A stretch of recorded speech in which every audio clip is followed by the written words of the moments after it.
mensagem é ansiedade. O texto base se encontra em Salmo de número 94, Salmos de número 94, verso de número 19. Glória a Deus.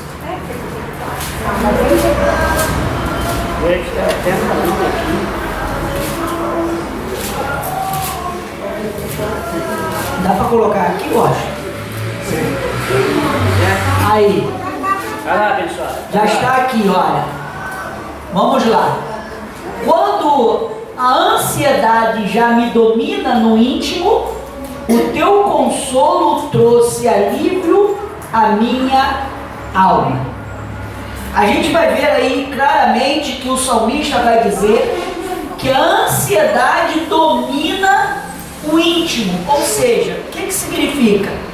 Significa que a ansiedade escraviza o coração do homem, paralisa a mente do homem.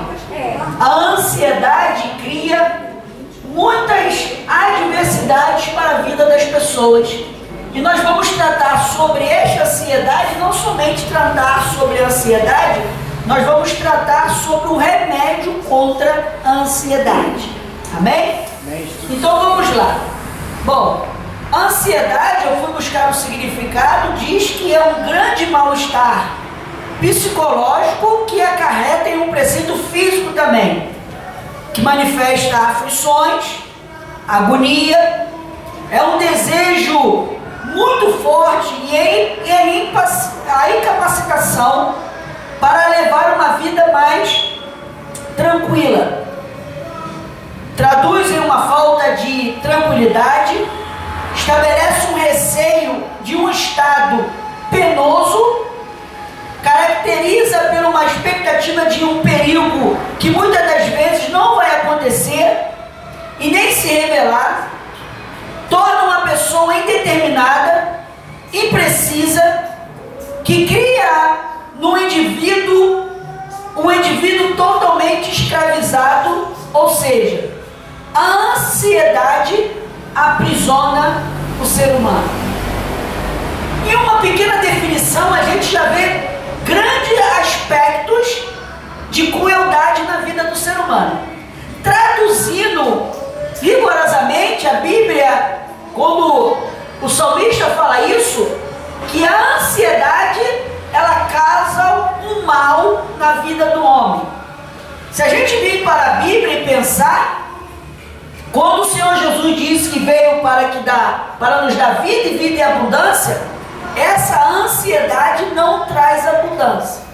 Eu sempre digo aqui, como o Washington veio aqui e disse, olha, se você tem um pão, se você tem um dia, se você tem a família, se você tem saúde, como a irmã orou aqui pela saúde do pastor, se você tem saúde, se você tem o que comer, se você tem a sua casa, se você tem paz, você vive uma vida em abundância. Porque geralmente os irmãos vão compreender e entender que existe um evangelho que relacionou o preceito de ter abundância, que são aqueles que têm muito dinheiro. Ser uma pessoa abençoada, ser uma pessoa abundante é aquela pessoa que tem muito dinheiro. Mas possa ser que mesmo que nós não venhamos ter muito dinheiro, a gente não vive a metade da ansiedade sobre aqueles que têm muito dinheiro. Então, o dinheiro não vai definir o grau de espiritualidade, nem tampouco o grau de temperança da vida do ser humano. Porque existem pessoas que são milionárias e vivem super ansiosas, com medo de perder, com medo de falir, com medo de ser roubado, né? Com medo do ladrão. E essas pessoas não vivem tranquilas, não vivem em paz. Então, esta ansiedade, por preceito que seja na vida do ser humano, é estabelecido um grande mal. E o Senhor Jesus, ele vai falar sobre isso em Mateus. Vamos lá em Mateus, no capítulo de número 6. Veja o que o Senhor Jesus define a ansiedade, como ele define, melhor dizendo, a ansiedade na vida de um homem. Vamos lá em Mateus, capítulo de número 6. Mateus, capítulo de número 6, no verso de número 34. Mateus 6. Mateus 6. Vamos ler aqui a partir do 32. Vamos ler o 32, o 33 e o 34. Diz assim, Mateus 6, 32. Porque os gentios é que procuram todas essas coisas, pois o vosso Pai Celestial sabe que necessita de todas elas. Buscai, pois, em primeiro lugar o reino de Deus e a sua justiça, e todas essas coisas vos serão acrescentadas. Verso de número 34 diz assim, portanto, não vos inquieteis com o dia de amanhã, pois amanhã trará os seus próprios cuidados. Basta ao dia o seu próprio mal. Veja que o Senhor Jesus está dizendo que os anseios de um dia já causam um mal extremo na vida do ser humano. Porque você acorda de manhã, você já, que nem de minha mãe, já está aflita, né? O ser humano vive aflito. Eu tenho que fazer isso, eu tenho que fazer aquilo outro. Aí você pega a condução, vai para o trabalho. Aí você tem que chegar 9 horas da manhã. Aí tem engarrafamento na Avenida Brasil. A obra da Avenida Brasil não acaba nunca. Você foge para a linha vermelha está parada. Aí tem um tiroteio na linha vermelha, tem uma confusão. Aí você sai para o Washington Luiz, aí não tem caminho para você. Isso cria uma tormenta tão grande. A necessidade de cumprir uma agenda, a necessidade de fazer os afazeres. Veja uma dona de casa. Uma dona de casa acorda às 6 horas da manhã. Aí ela tem que fazer o café da manhã. Tem que levar a criança para a escola. Quando voltar tem que ir para o mercado. Depois que volta do mercado ela tem que passar na feira. Ela tem que correr para casa para poder fazer o almoço. Quando termina o almoço ela tem que buscar a criança na escola. Aí ela tem que dar comida para a criança. Aí ela tem que preparar o outro para levar para a escola de tarde. Aí ela tem que preparar o chá da tarde. Aí quando ela pensa que descansou, não, ela tem que fazer a janta. Aí quando ela pensa que está fazendo a janta, ela tem que dar banho no que voltou da escola de tarde. Aí o que chegou mais tarde, quero fazer isso, aí a mãe tem que correr. Então, o Senhor Jesus vai dizer que cada dia Ele traz o seu próprio mal, a sua própria correria, a sua própria ansiedade, a sua própria inquietação. Porque nós sabemos que como o mundo é tão capitalista e tão corrido, o dia a dia gera esse preceito escravizatório da rotina. A gente fica engessado naquela correria, naquela loucura.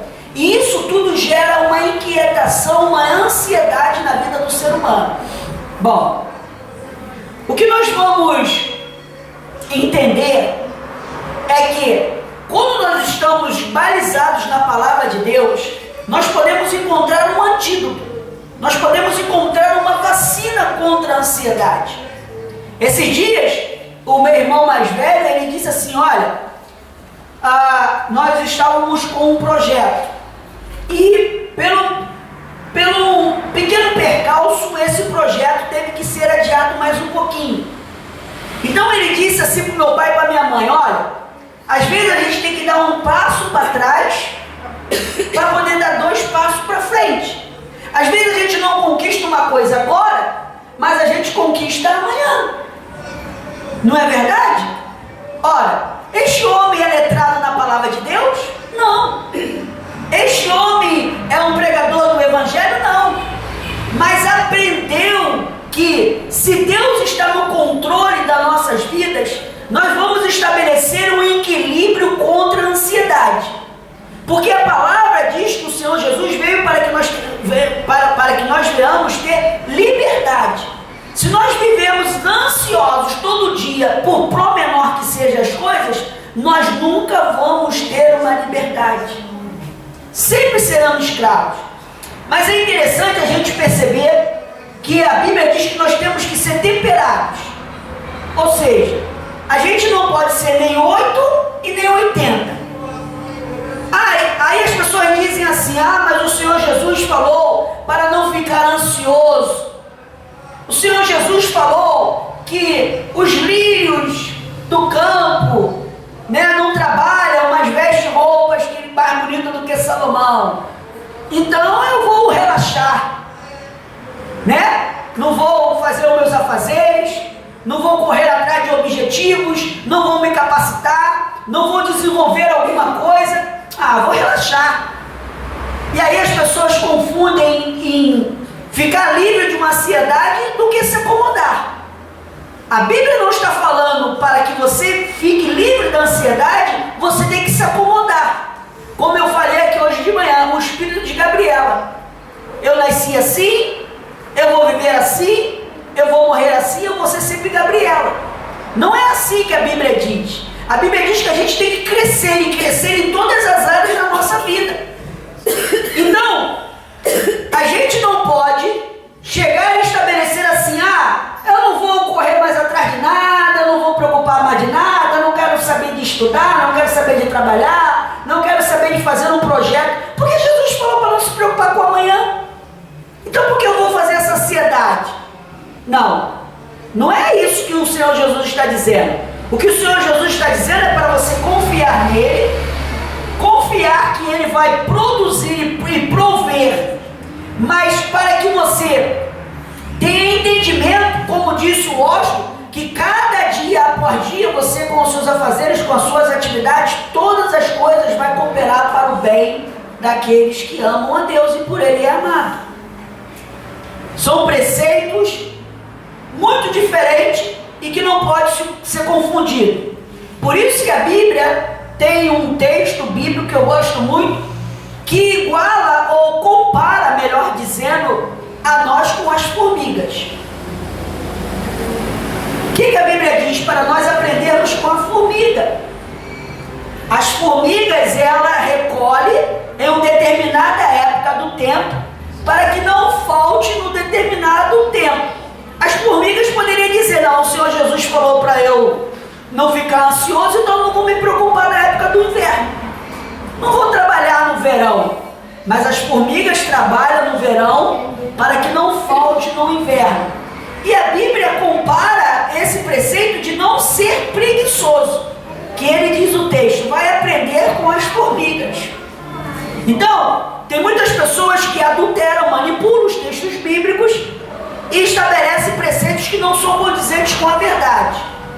Então eu não vou trabalhar mais porque eu não vou ficar ansioso, vou ficar ocioso. Em vez de ficar ansioso, fica ocioso, né? Não quer fazer nada. E não é isso que a Bíblia está tratando, para que a gente não venha aqui perder o foco da verdade. Bom, vamos adiante. A ansiedade, ela já domina os seres humanos há muitos anos. E é um mal que cada dia cresce. Se a gente for ver uma pesquisa, a cada dia, com a ansiedade do mundo capitalista que a gente vive, com as incertezas políticas, com as incertezas financeiras do país, com o desemprego, com as crises, com as dificuldades, tudo isso acarreta um peso de ansiedade muito grande na vida do povo.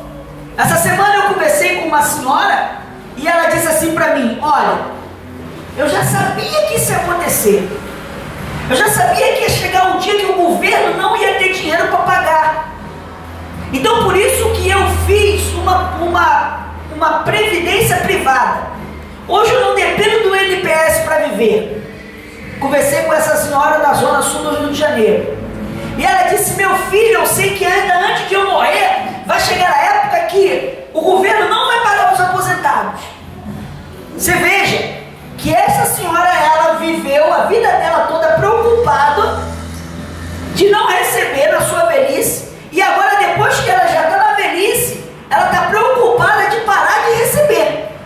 Então a ansiedade que ela acarretou a vida toda, mesmo recebendo e mesmo ainda tendo uma privada para suprir, ela continua ansiosa. E esta senhora vai morrer ansiosa. Porque os irmãos vão perceber que ela já tem suficiente para viver até a morte, mas ainda está preocupada, está ansiosa de acabar aquilo que virá para ela. Bom, e esta ansiedade, este mal que acarreta durante a humanidade, muito mais nos dias de hoje, a gente liga a televisão, é mais um PM morto. A gente liga a televisão, é um empresário paulista sequestrada no Rio de Janeiro. A gente liga a televisão, é uma turista inglesa que entrou na comunidade e foi baleada. A gente liga a televisão, a gente vê o Trump ameaçando a Coreia. A gente liga a televisão, é alguém que fez um terrorismo na Espanha. Alguém que fez uma bomba, explodiu uma bomba na França. Então o que a gente vê todos os dias é coisas que alimentam a nossa ansiedade. Quantos de nós temos parentes que saem de casa e a gente fica ansioso pedindo a Deus para guardar para que ele volte? Quantos de nós temos os nossos filhos, né, as esposas, os maridos, as esposas, que ficam ansiosos e esperando o marido ou a esposa voltar? No mundo tão tenebroso que a gente vive nos dias de hoje. E aí, esta semana eu estava vendo uma reportagem que há uma única indústria no Brasil, ou seja, duas indústrias no Brasil, que elas não param de crescer. Duas indústrias no Brasil que não param de crescer, que obtiveram um crescimento imenso em toda a crise que o país está passando. A primeira são as farmácias. As farmácias, as indústrias farmacêuticas tiveram um lucro absurdo nos últimos anos, mesmo com a crise, porque muitas pessoas ficaram doentes por causa da ansiedade. Muitas pessoas tiveram que começar a tomar tranquilizantes, calmantes, remédios de tarja preta. Então isto acelerou o crescimento das farmácias. E outra indústria que cresceu muito no Brasil é a indústria da religião. A indústria da religião. Eu conversava um dia desses com um senhor e ele se apresentou para mim como um voodoo, um bruxo vindo da África. E ele disse para mim: Rogério, eu vim para o Brasil porque aqui no Brasil as pessoas vivem de magia. Eu vim da França, eu morei na Espanha, eu morei em Portugal, e lá as pessoas não pagam para fazer trabalhos. Mas aqui no Brasil as pessoas vivem tão ansiosas, as pessoas são tão imediatistas, querem as coisas para hoje, que elas pagam o que você pede. Então, um país doente, um país ansioso, um país angustiado com todas as notícias ruins que nós vemos, essas pessoas correm para duas coisas. Aqueles que acreditam em alguma coisa correm para a religião, e aqueles que não acreditam em alguma coisa correm para os remédios.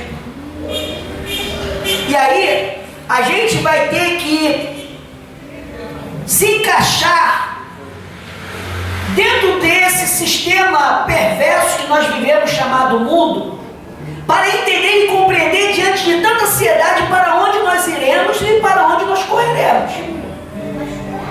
Veja o que está escrito em Provérbios 12, 24.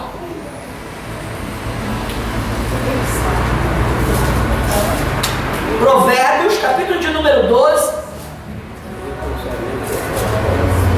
verso de número 24. Eu confesso aos irmãos que eu já fui muito mais ansioso. Muito. Agora eu estou muito mais temperado. Eu confesso que eu cresci na graça e no conhecimento do Senhor, e eu comecei a aprender a viver menos ansioso, mas ainda estou aprendendo a conseguir viver totalmente, como diz por aí, zen, light. Ainda não vivo assim. Então por isso que nós temos que estudar essas coisas, para nós maturarmos, para nós crescermos, para nós desenvolvermos a nossa vida espiritual. Diz assim em Provérbios 12, 24. Vamos lá.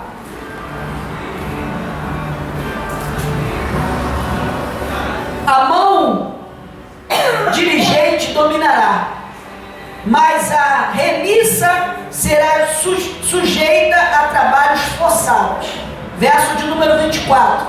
A ansiedade no coração do homem o abate, mas a boa palavra o alegra. A ansiedade no coração do homem o abate, mas a boa palavra o alegra.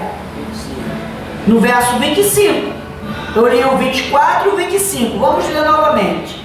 Provérbios 12, 24 e 25. A mão diligente dominará, mas a mão remissa será sujeita a trabalhos forçados. A ansiedade do homem o abate, mas a boa palavra o alegra. Vocês viram o que o irmão Washington trouxe aqui no devocional? As pessoas que se fatigam, as pessoas que lutam, as pessoas que não têm tempo para a família, as pessoas que saem de casa às 6 horas da manhã e voltam à meia-noite, as pessoas que não vivem, as pessoas que não desfrutam. E há pesquisas que vocês vão ter, provavelmente, se não tem conhecimento, vão ter agora. Todas as pessoas, foi feita uma pesquisa de todas as pessoas que estavam no leito de morte, na sua velhice, perguntado a elas o que elas fariam se pudessem voltar atrás. Todas elas disseram: trabalharia menos, usaria mais o meu dinheiro para desfrutar, ficaria mais com a minha família, faria mais esporte, ficaria mais ao ar livre com os meus filhos, curtiria a infância dos meus netos. Mas eu vivi a vida toda trabalhando, enfornado dentro do escritório, e agora estou aqui prestes a morrer, e tudo vai ficar. Ou seja, tudo aquilo que eu gastei a minha saúde para conquistar, é tudo aquilo que eu estou gastando para ter a saúde novamente, não a terei. Porque o verso diz assim: a mão diligente dominará, mas a mão remissa será sujeita a trabalhos forçados. Porque aqueles que não andam diligentemente, aqueles que não andam com o que o Senhor Jesus falou, dominando e não sendo dominado, esse sempre irá em busca do vento. Como disse a Dilma, né? Estocando o vento. A presidente da República falou isso, que a gente ainda não tem essa tecnologia de estocar vento. Mas os homens vivem assim a vida toda, correndo atrás do vento. E quando eles pensam que vão alcançar o vento, chega a hora da morte. Aí não dá mais tempo. Então, isso não quer dizer, eu volto a falar, o pastor Rogério pregou lá no domingo que se eu trabalhar muito, eu vou me fadigar, vou morrer, e eu não preciso ter mais ansiedade, vou ficar aqui sem fazer nada. Amanhã eu estou de folga, eu vou matar no trabalho. Não, não estou falando isso. Estou falando que a gente tem que remir melhor a nossa vida. Que tem hora que tem que tirar férias. Tem hora que um dia desse eu liguei para a rádio e falei para o pastor, para o evangelista nos Mota, hoje eu estou de folga, hoje eu não vou aí. Você não vai vir, pastor? Eu falei: não, bota uma gravação, eu estou cansado. Minha mente está cansada, minha voz está cansada, meu corpo está cansado. O que você vai fazer? Eu vou ficar com as pernas para o alto. É o que eu vou fazer. E aí, se a gente não dar esse stop na vida, quando a gente pensar em dar um stop na vida, a vida já foi. A vida já passou. Então, esta ansiedade produz uma penitência no homem, porque ele não vive, é aquela questão que não trabalha para viver, mas vive para trabalhar. Tem pessoas que não trabalham para viver, vivem para trabalhar. E o único objetivo dessa pessoa é alcançar a aposentadoria. Aí quando ela aposenta, o salário não dá e ela tem que voltar a trabalhar. Estou falando a verdade? Estou falando a verdade. Então o descanso para essa pessoa das suas ansiedades só virá depois da morte. Veja o que está escrito no mesmo livro de Provérbios, no capítulo de número 17, no verso de número 22.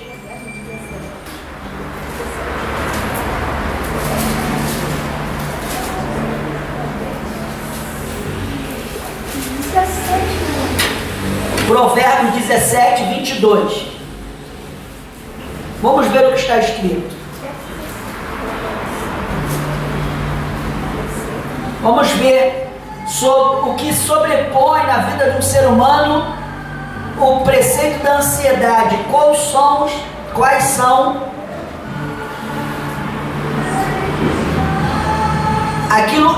o que é aquilo que acarreta, né, na vida do ser humano que vive ansioso. Diz assim Provérbios 17, 22. O coração alegre é um bom remédio, mas o espírito abatido faz secar os ossos. Verdade.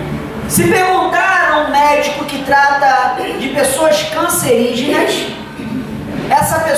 esse médico vai dizer que 70% ou 80% do câncer, eles são oriundos de doenças psicossomáticas. O que é isso? Que vão somando no dia a dia preocupações. E essa somatória toda, ela adoeça a célula. E adoecendo a célula, gera o câncer. Então, 70% a 80% das pessoas que são cancerígenas no dia de hoje são por causa da ansiedade. Verdade. Pastor, de onde o senhor tirou isso? Da medicina e da Bíblia. O coração alegre é um bom remédio, mas o espírito abatido faz secar os ossos, ou seja, leva para a morte.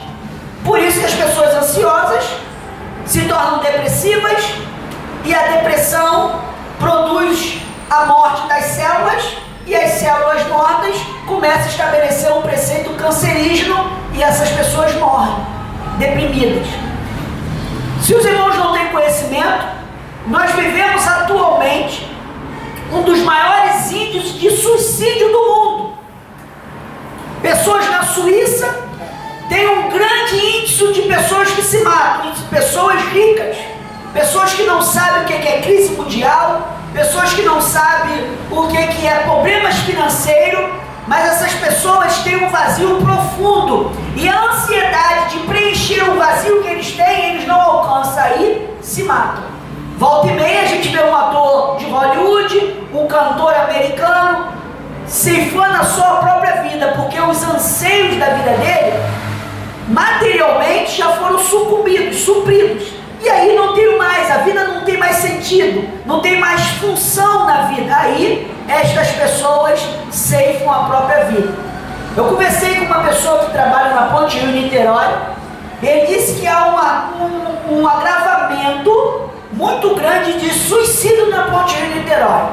Desde que se estabeleceu a crise no Brasil, os irmãos tomaram conhecimento que houve um empresário na Barra da Tijuca que ele matou a família e depois se matou, porque ele disse que para ele seria uma desonra, ele deixou uma carta, seria uma desonra ele não conseguir manter o padrão de vida da família. E como ele não conseguiria manter o padrão de vida porque a empresa não estava indo bem por causa da crise financeira do Brasil, este homem matou toda a família e matou a si mesmo. Então este preceito foi muito divulgado na mídia, mas tem coisas que não aparecem. E eu conversando com essa pessoa lá da Ponte de Niterói, ele disse que aumentou a quantidade de pessoas que estão pulando da ponte e estão se matando. A pessoa para o carro na ponte, pede uma condução para parar, dizendo que está apertado para ir no banheiro e pula da Ponte de Niterói. Por quê? Porque o coração dessas pessoas está abatido e faz secar os ossos, leva as pessoas para a morte.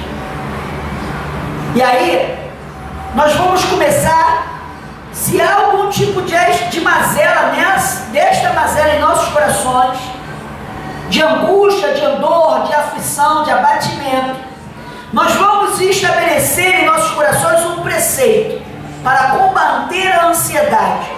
É o que a Bíblia diz: um coração alegre é um bom remédio. E como iremos alegrar os nossos corações diante de um presidente como o Temer? Como iremos alegrar 90% de impostos, de tudo aquilo que a gente ganha, e a gente não tem educação, a gente não tem saúde, a gente só tem corrupção, bala perdida, a gente não tem nada. Como a gente vai alegrar o coração, pastor Andrade, se temos um governador que não paga os funcionários, mas quer andar de jato, quer alugar jato para andar? Como nós iremos se alegrar com o prefeito que diz que vai fechar as clínicas da família e fez propaganda política dizendo que ia cuidar do povo, mas depois que nós voltamos nele, agora ele abandona o povo? Ora, como iremos alegrar os nossos corações com a ameaça de desemprego, com a ameaça de bala perdida? Como iremos alegrar os nossos corações? Só há um remédio para o povo de Deus, que é a palavra do Senhor, a confiança. O antídoto que combate a ansiedade é a confiança. Só a confiança em Deus pode tirar os ossos da pessoa de secar. Só através de um coração alegre. E esta alegria é aquela que o Senhor Jesus disse, que é a paz que Ele nos dava, que o mundo não pode dar. Porque a única coisa que o mundo vai produzir, a única coisa que o dia vai produzir para a gente é o seu próprio mal, é a sua própria ansiedade. A única coisa que o mundo vai produzir em nossos corações, quando ligamos o rádio, quando vemos a televisão, quando nós tomamos posse ou parte dos noticiários, a única coisa que vai produzir em nossos corações é um coração abatido. Abra sua Bíblia no livro do profeta Isaías, no capítulo de número 30. Isaías, capítulo de número 30, verso de número 15. Isaías 30, 15.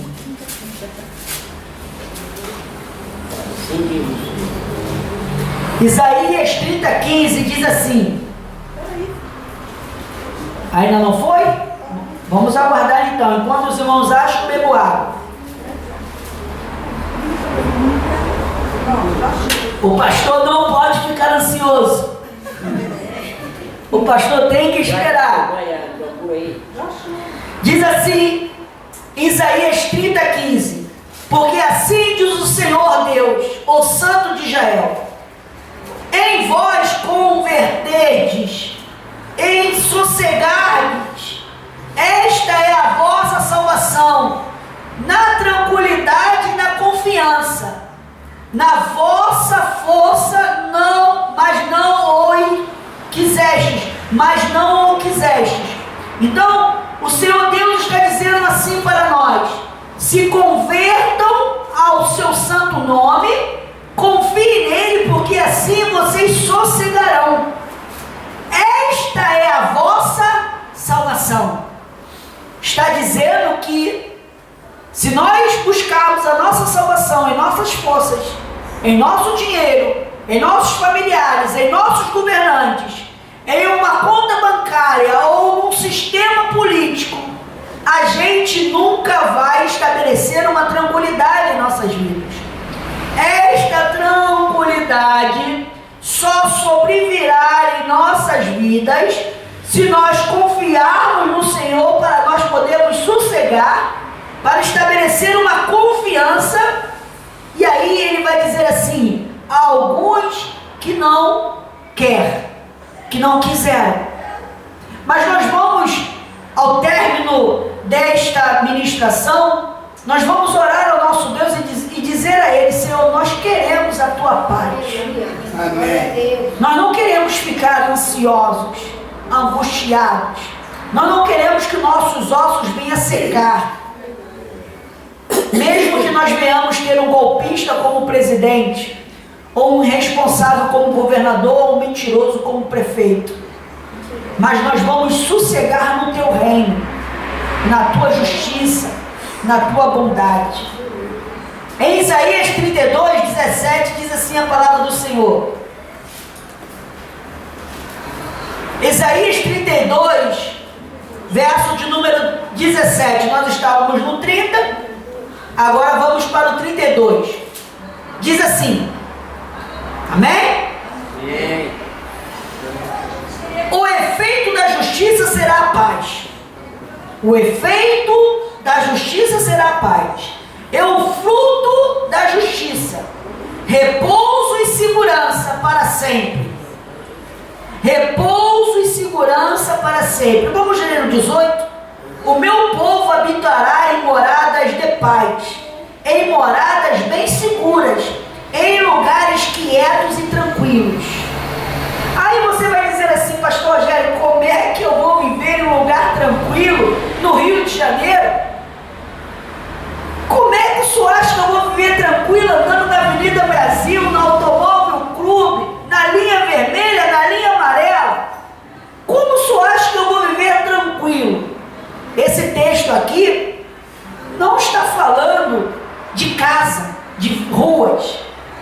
Está falando que o meu povo habitará em morada de paz, ou seja, no seu íntimo, no seu interior, na sua mente.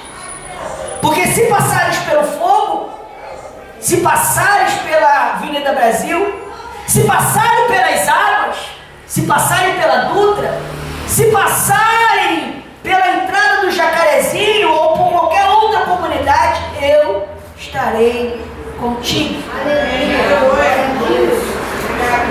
Quando passarem pelos fogos, quando passarem pelas águas, elas não te submergerão. Pastor Rogério, se eu passar por um lugar, tiver um tiroteio e eu ser baleada e morrer, os que ficarão chorarão, mas você irá para o paraíso. Ou seja, quer seja vivo, quer seja morto, você terá um sossego, uma paz em Cristo Jesus. Efeito de justiça é a paz nos nossos corações. Ou seja, o que significa isso? Significa se nós dizemos que temos a justiça de Deus, mas não vivemos em paz, o efeito do reino de Deus não se estabeleceu em nossas vidas. Significa que esse efeito da justiça trará repouso e segurança para sempre. Para sempre significa quer seja em vida, quer seja depois da partida. E aí habitará em moradas de paz, em moradas bem seguras, em lugares quietos e tranquilos.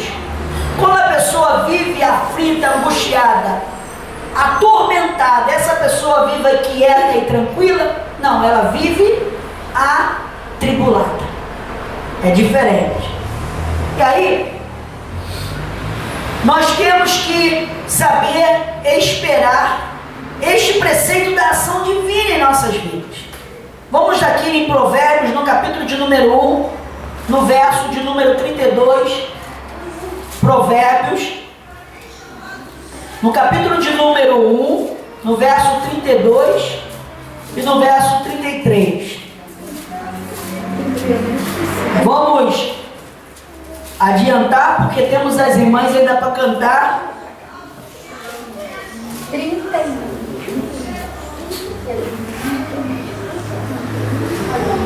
Provérbios, capítulo de número 1, verso de número 32 e 33, diz assim: os nércios são mortos pelo seu próprio desvio, e os loucos a sua impressão de bem-estar os leva à perdição. Mas o que me der ouvidos habitará seguro, tranquilo, sem temor do mal. Amém? Entendeu? Vamos ler novamente. Os nércios são mortos por seu desvio, e os loucos a sua impressão de bem-estar os leva à perdição. Ou seja, estão seguros nos seus carros, nas suas casas, nas suas sentinelas, mas o que me der ouvido habitará seguro, tranquilo e sem temor do mal. Eu quero trazer aqui um exemplo de quando o Senhor Jesus se reparou, diante de uma situação que revela a maior ansiedade e tribulação na vida de uma pessoa, qual é o maior preceito de maior perigo ou de estágio maior que sucede na vida de uma pessoa? Por exemplo, se você quebrar um pé, tem uma gravidade. Se você ter um telefone roubado, tem uma gravidade. Mas o pé quebrado, você pode procurar um médico e consertar o pé.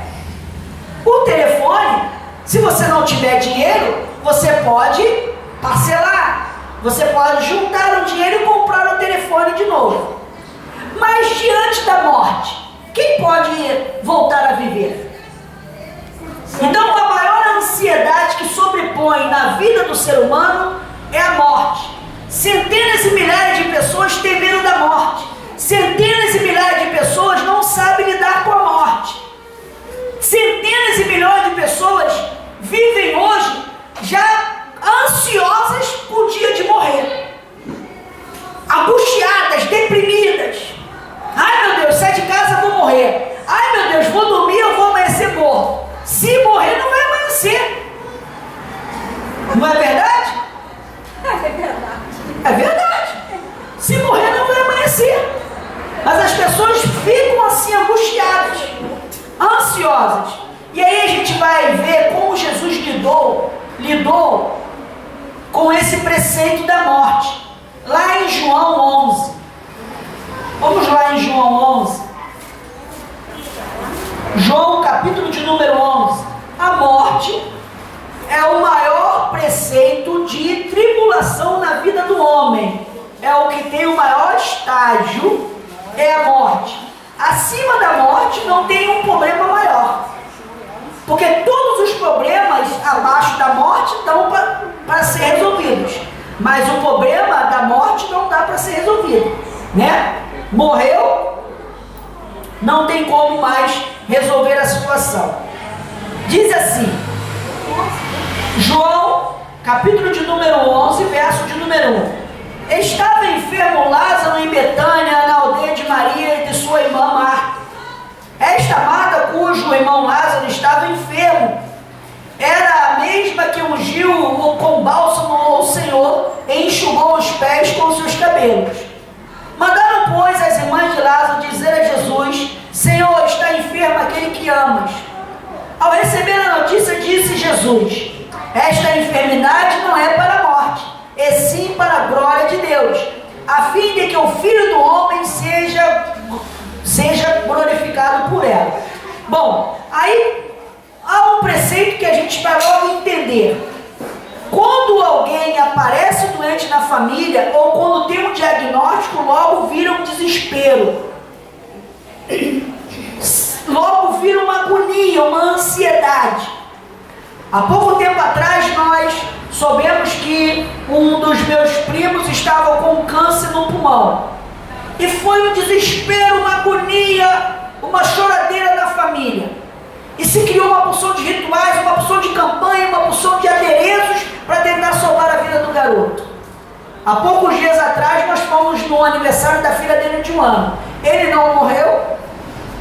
Não adiantou nada, toda aquela ansiedade, aquela angústia, aquele desespero. O rapaz ficou curado, o rapaz se casou. Agora nós fomos lá no aniversário de 1 ano da filha dele. Então, os irmãos vão perceber que quando chegaram para Jesus, cada um vai dar notícia do jeito, ó.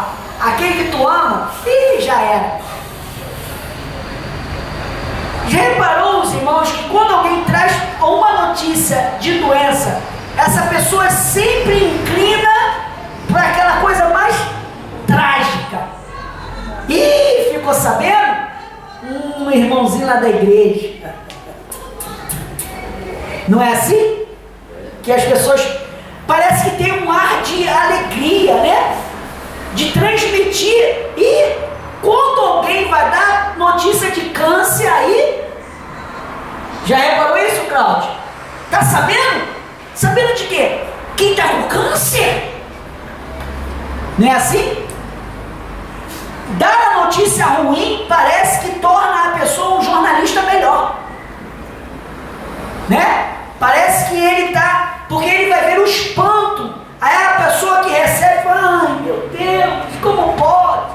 Parece que se alimenta, parece que as pessoas se alimentam do desespero, da ansiedade. Mas só que o Senhor Jesus, ele usou isso de forma diferente.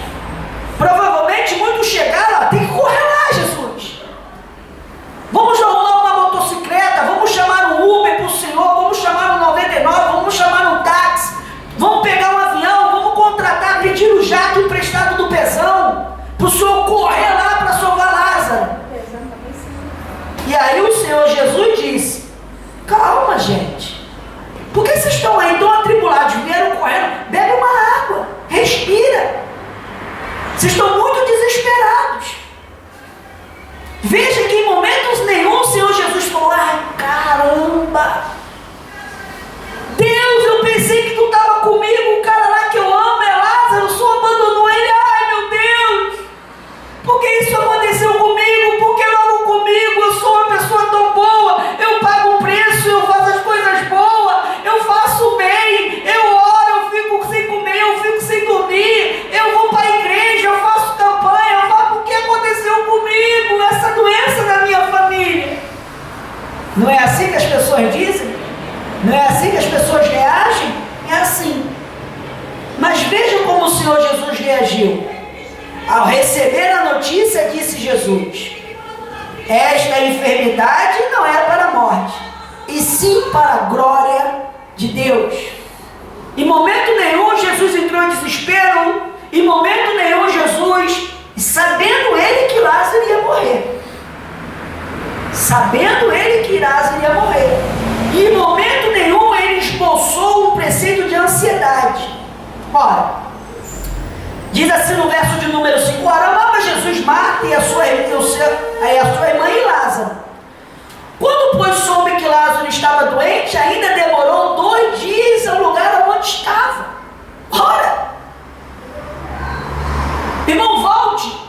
Não somente ele não deu importância para aqueles que queriam que ele ficasse angustiado e ansioso. Muito pelo contrário.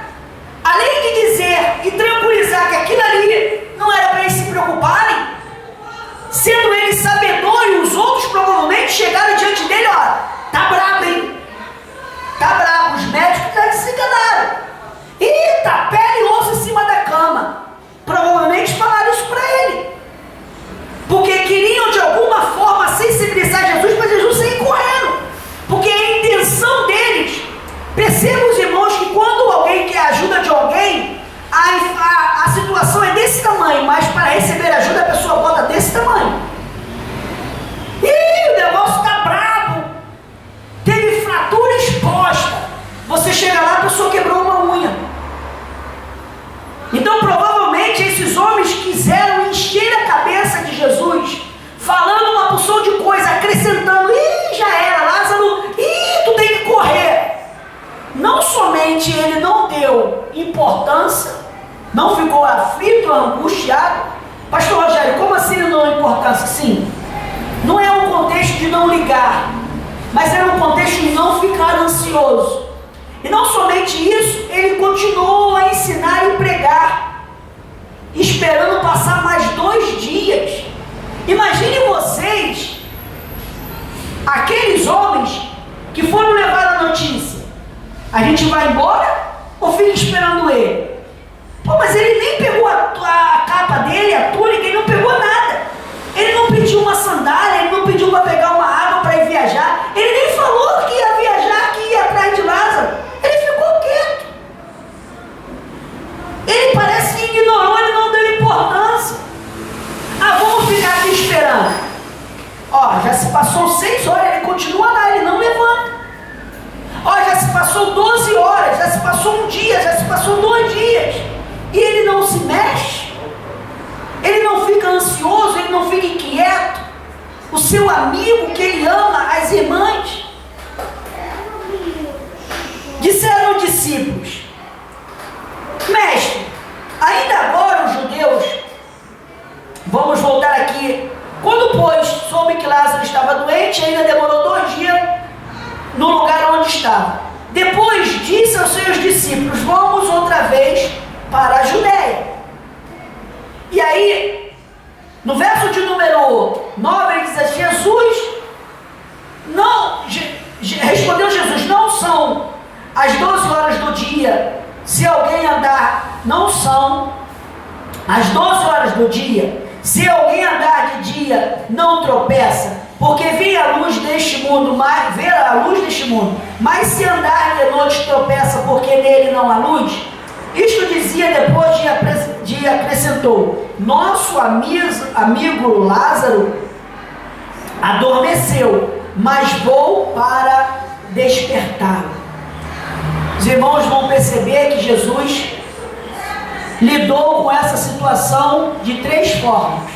Primeira forma, ele não deu ênfase na gravidade de como aqueles divulgavam a notícia. Muitas das vezes vai vir notícia na sua casa que está acontecendo um furacão, e quando você ficar ansioso, desesperado, angustiado, e quando você for ver o que está acontecendo, é um ventinho que está balançando a árvore. E as pessoas vão ficar esperando a sua atitude, a sua decisão, se você vai se desesperar ou não. Jesus, ele se manteve tranquilo, tão tranquilo que ele continuou fazendo o que ele estava fazendo ainda mais 2 dias.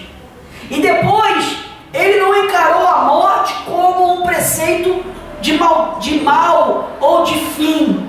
Ele disse: não, ele só está dormindo. E todos nós sabemos que o fim dessa história, Jesus disse: olha, tirai a pedra.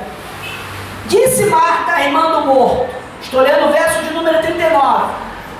Então ordenou Jesus: tirai a pedra. Disse Marta, irmão do morto: Senhor, já cheira mal, porque já é de 4 dias. Respondeu-lhe Jesus: não te disse eu, se creres, verás a glória de Deus?